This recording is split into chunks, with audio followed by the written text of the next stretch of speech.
நேத்ராவதி ஆற்றங்கரையில் அமைந்திருக்கிற இந்த திருத்தலம் சுமார் 24 தலைமுறைகளுக்கு அப்பாற்பட்டும் இன்றும் ஒரே வீட்டு தலைமுறைகள் தான் அதை நிர்வகித்து வருகிறார்கள். அரசுக்கு சொந்தமான திருத்தலம் அல்ல, ஒரு பிரைவேட். இன்றைக்கு நேத்ராவதி ஆறு எலும்பு கூடுகளால் பரிணமித்து கிடக்கிறது. நேத்ராவதி ஆற்றில் ரத்தங்கள் கடலிலே கலக்கிறது. 1979ஆம் ஆண்டே ஒரு மிகப்பெரிய படுகொலை இந்த வீரேந்திர ஹெக்டே பதவி ஏற்புக்கு முன்னாலே நடந்திருக்கிறது. 1979ஆம் ஆண்டு வேதவள்ளி என்கிற ஒரு பள்ளி ஆசிரியை உயிருடன் எரிக்கப்பட்டதாக ஒரு வழக்கு இன்றைக்கும் நிலுவையில் இருக்கிறது. BSc PhD படித்த ஒரு ஆசிரியை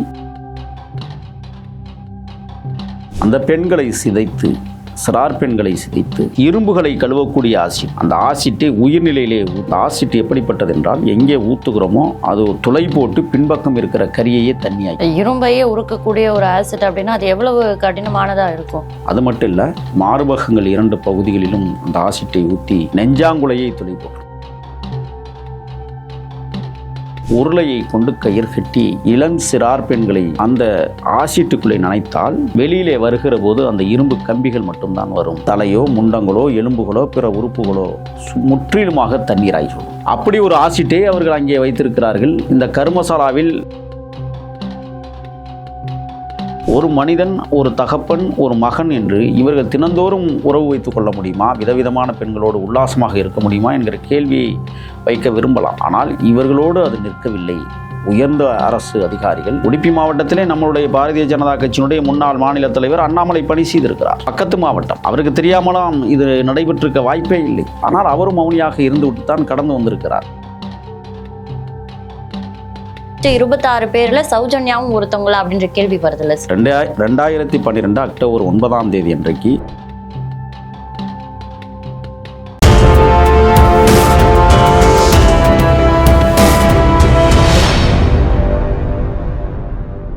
தமிழ் நேயர்களுக்கு வணக்கம். இன்னைக்கு நம்ம கூட தமிழ் தேசிய ஆதரவாளர் திரு முகில் அவர்கள் தான் இணைஞ்சிருக்காங்க. வணக்கம் சார். வணக்கம். கர்நாடகாவில் தர்மஸ்தலா வழக்கு ரொம்ப தீவிரம் அடைஞ்சிருக்க நிலையில இந்த வழக்கு CBIக்கு மாற்றப்பட்டிருக்கு. ஊர் காவல்துறை நடத்துற இந்த வழக்குல சரியான முன்னேற்றங்கள் இல்லாததுனால CBIக்கு மாற்றப்பட்ட இந்த வழக்கு இப்பொழுதாவது முறையான வகையில விசாரணை செய்யப்படுதா சார்? தொடர்ந்து 1.5 ஆண்டு காலம் தர்மஸ்தலாங்கிறத பேர் மாற்றிருங்க.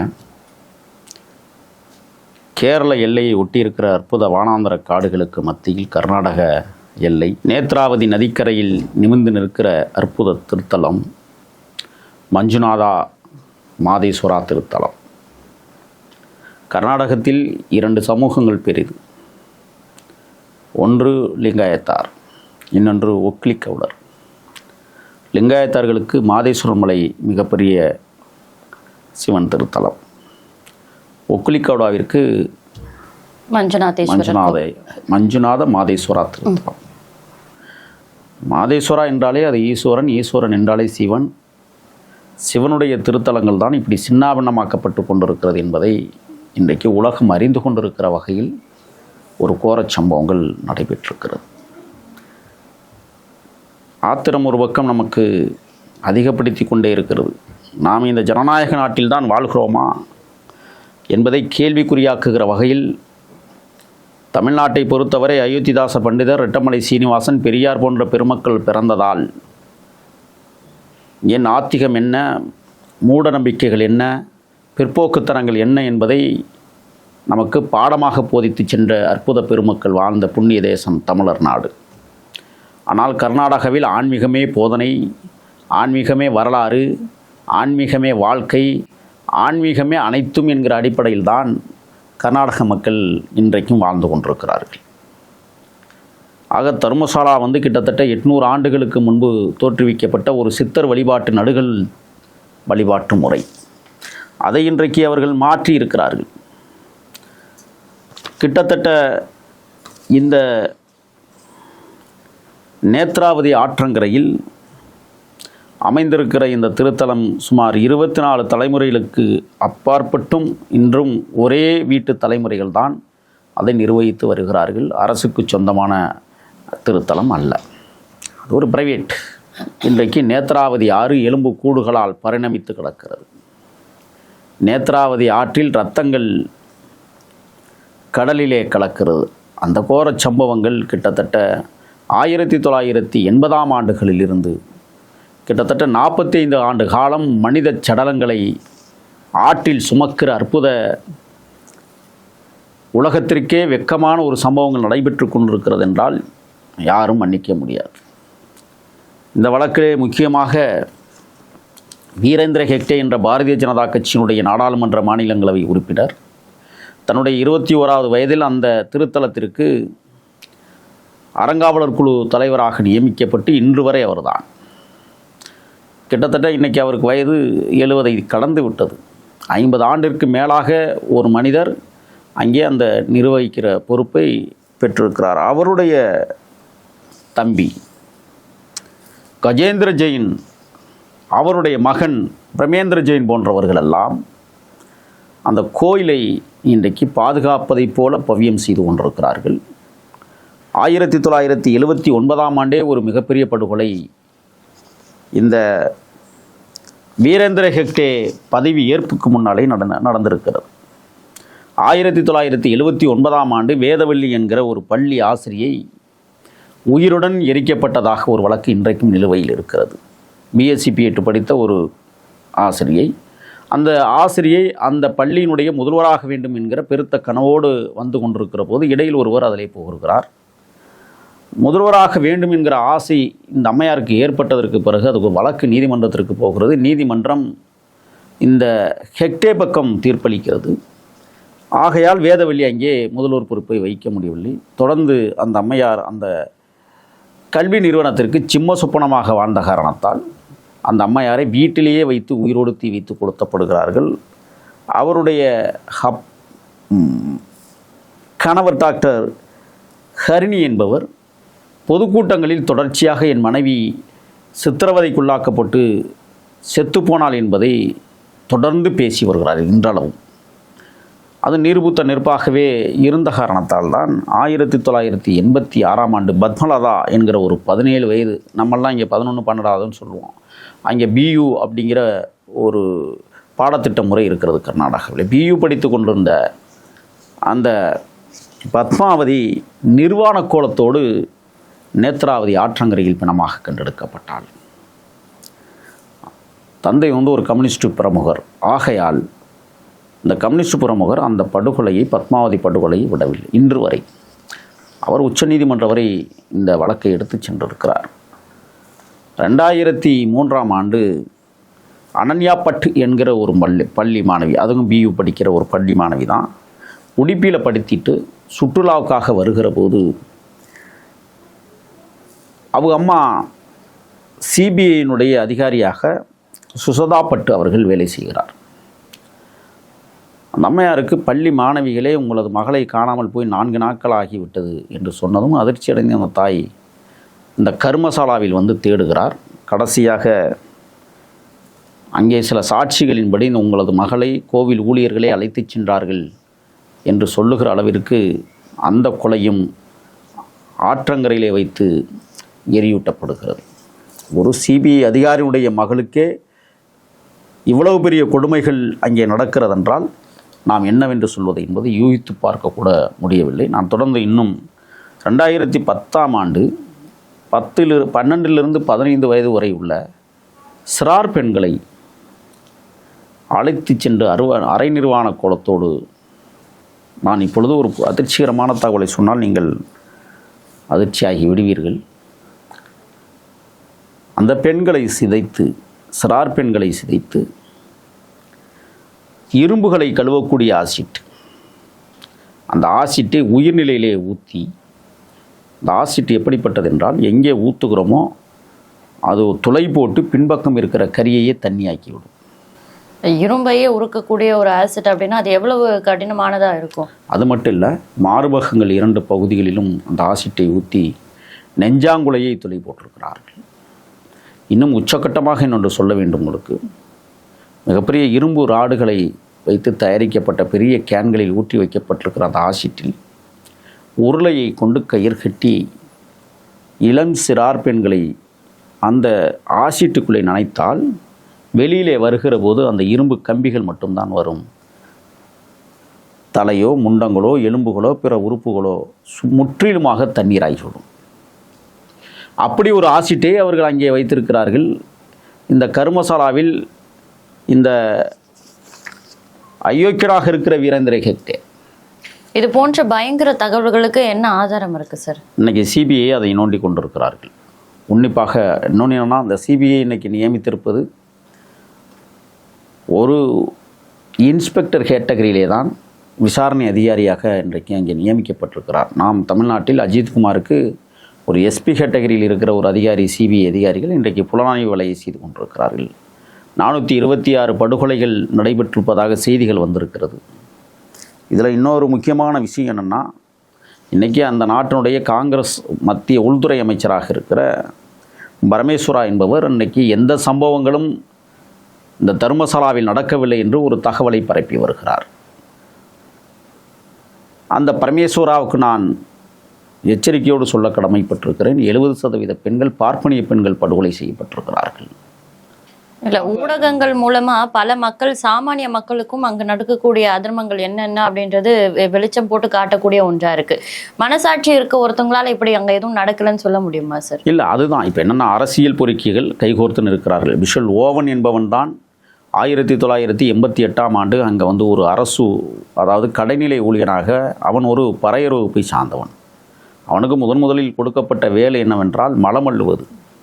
பிறகு துப்புரவு பணி கூட்டி அள்ளுகிற பொறுப்பை கொடுத்தார்கள். பிறகு பிணத்தை எரிக்கிற வேலையை கொடுத்தார்கள். எல்லாவற்றையும் அவன் செய்கிறான். 2014 வரை அவன் அங்கே பணியாற்றுகிறான். கிட்டத்தட்ட அவன் சொல்லுகிற வாக்கு மூலம் 426 பிணங்களை நான் எரித்தும் புதைத்தும் இருக்கிறேன் என்று சொல்லுகிற அளவிற்கு ஒப்புதல் வாக்குமூலம் கொடுத்துருக்கிறான் என்றால், அதனால தான் இன்றைக்கி அவனுக்கு வந்து உச்சாந்தலையிலேருந்து உள்ளங்கால் வர கருப்பு அங்கியை போட்டு கண்களுக்கு மட்டும் ஓட்டையை போட்டு வழக்கறிஞர்கள் குழு தான் அவனை பாதுகாத்து வருகிறார்கள் என்றால், அங்கே எவ்வளவு தூரம் இந்த அதிகார வர்க்கம் தலைவிரித்து ஆடுகிறது என்பதற்கு சான்று இன்றைக்கு அந்த ஓவனை பாதுகாக்கிற முறையிலே இருக்கிறது. அது மட்டுமல்ல, புத்தக பையுடன் புதைக்கப்பட்ட குழந்தைகள் ஏராளம் என்று இன்றைக்கு செய்திகள் வந்து கொண்டிருக்கிறது. புத்தக பையோடு இன்றைக்கி எடுத்திருக்கிறாங்க. மண்டையோடு மட்டுமே மிச்சமாக கிடக்கிற காட்சிகளை இன்றைக்கு சிபிஐ கைப்பற்றி இருக்கிறது.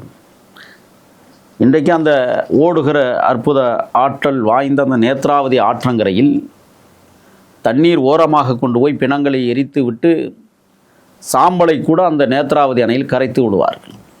சாட்சியங்களை முற்றிலுமாக அழித்து விடுவார்கள். அதோடு மட்டுமல்ல, புதைக்கக்கூடிய பிணங்களை கூட அந்த நேத்ராவதி அணையினுடைய தண்ணீர் வரத்து பகுதியிலே தான் புதைக்கிறார்கள். ஏனென்றால் அங்கே மேற்கு தொடர்ச்சி மலைகளில் ஊறி வருகிற வெள்ளப்பெருக்கெடுத்து ஓடி வருகிற அந்த தண்ணீரில் புதைக்கப்பட்ட பிணங்கள் கூட அடித்து சென்று அரபிக்கடலில் கொண்டு போய் சேர்த்துவோம். மண்ணரிப்பு அதிகமாக இருக்கும் அப்படிங்கிறதுனால இவர்கள் திட்டமிட்டு இந்த 2 படுகொலைகளை, 2 விதமான படுகொலைகளை அவர்கள் நிகழ்த்தியிருக்கிறார்கள்.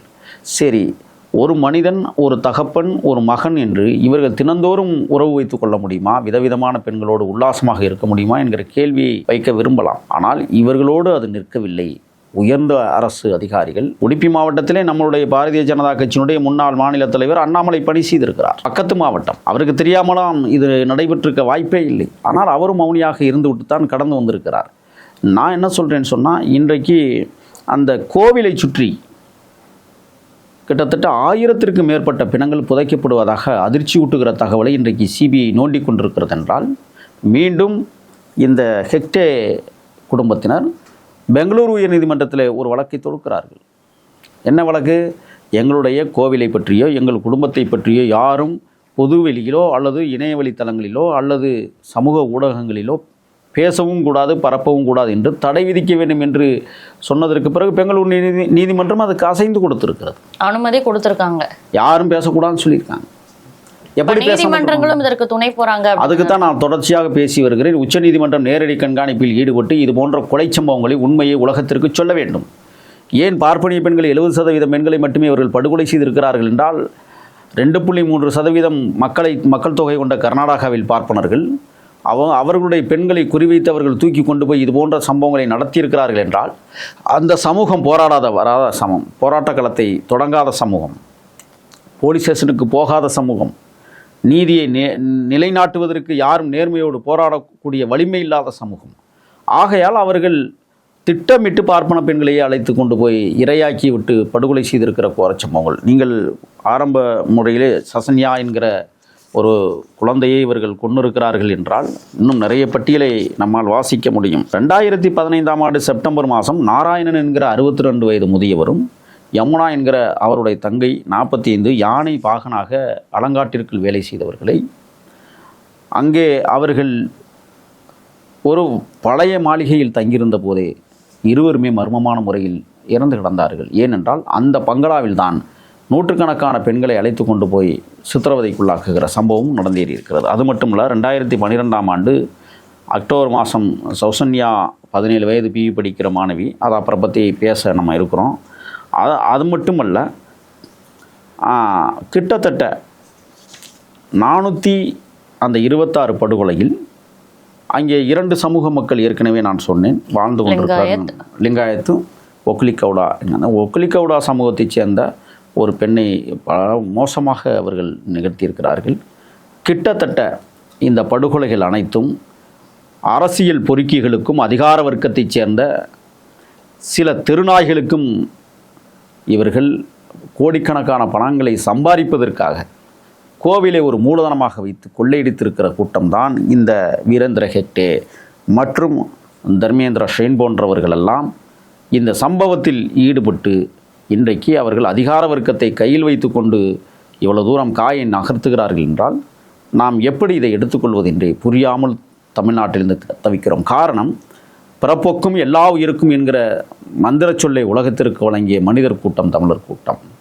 யாதும் ஊரே யாவரும் கேளீர் என்று சொன்ன போதனையை போதித்த தமிழர் கூட்டம். வாடிய பயிரை கண்டபோதெல்லாம் மனமாடியது என்று உலகத்திற்கு பறைசாற்றிய வள்ளலார் பெருந்தகை உலாவிய தமிழர் கூட்டம் இன்றைக்கு தர்மசாலாவில் நடைபெற்று கொண்டிருக்கிற இந்த கோரச்சம்பவங்களை எப்படி மனிதநேய அடிப்படையில் பார்த்து கொண்டிருக்க முடியும்?